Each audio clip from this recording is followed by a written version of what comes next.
Anytime you have the opportunity to name a school, you're not just naming it, but you're drawing upon those cultural characteristics. Chief Standing Bear's statue, it is just this amazing presence in the space. There's so much significance in names. So it's important for me as a teacher, if I want to represent a school named after somebody like Chief Standing Bear, what that means.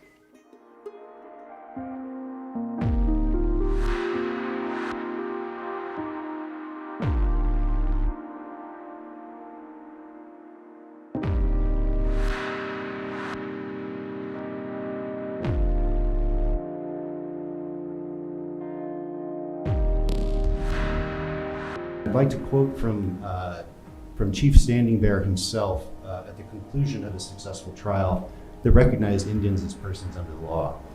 "That hand is not the color of yours, but if I prick it, the blood will flow, and I shall feel pain. The blood is of the same color as yours. God made me, and I am a man."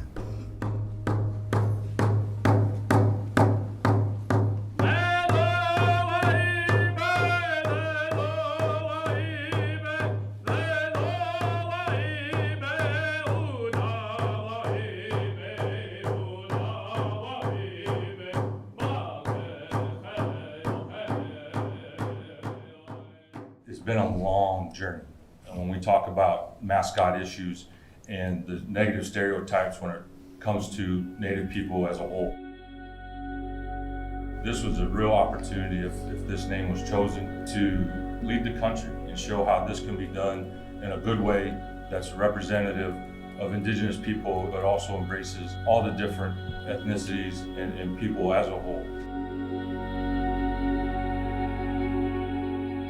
When I thought about the name, I thought, that's a big deal for whomever is going to take on that responsibility.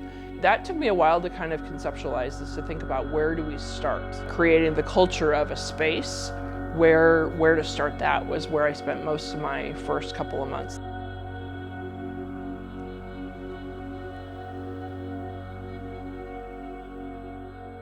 I wanted staff to come up and just be in this space. The Ponca tribal land is in the northeast section of Nebraska. It's about 3.5 hours from Lincoln. I think it's really important to see the bluffs and to see the land.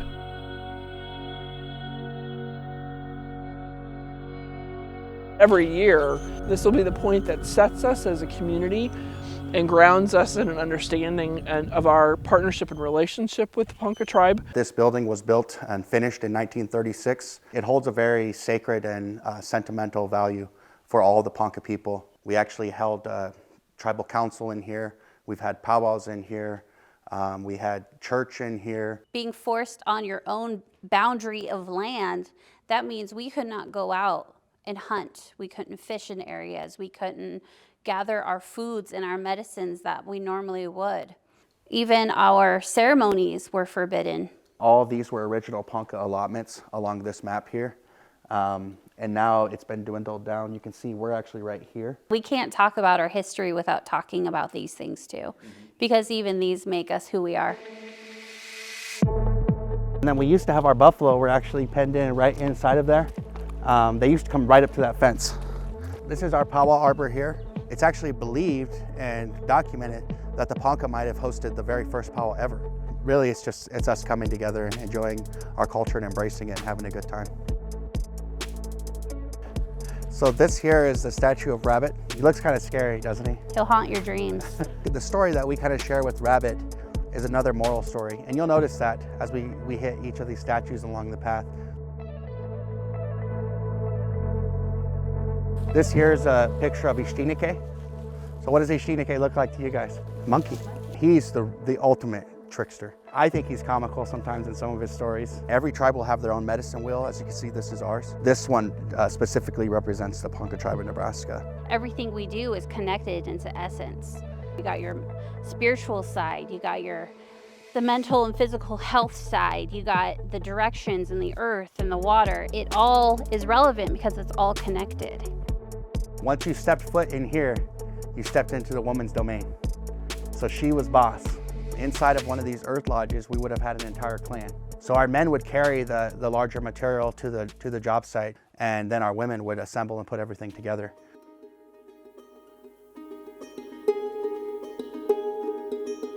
How do we bring some of this to our students? How do we create a curiosity about someone or a people in ways that they don't even know that they want to be curious about?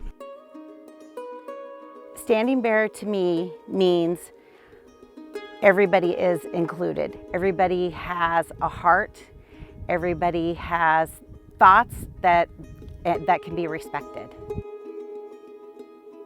Chief Standing Bear to me means standing up for what is most important, even if that's not always considered the right thing. One thing that we kind of talked about was really kind of how collaborative the Ponca tribe is. It was all about how can we work together and each kind of fill different roles to make life easier and the best for all of us. And I think that's what we as a staff and student body will want to do too. How can we all work together to build the best school that we can have? He represents and he embodies an ability to forgive. He's just such a great example of someone who is willing to sacrifice it all. A lot of our students and families have had to give up a lot, and that resiliency that she just brought up as well is what we want to instill in our students. I used to think about stories as being a past. So a story was something that was before me or was around me, but never the future. These stories that are really critical to our understanding of who we are and what we're about, where we came from, what shaped us, is not just about our past, it's about our future.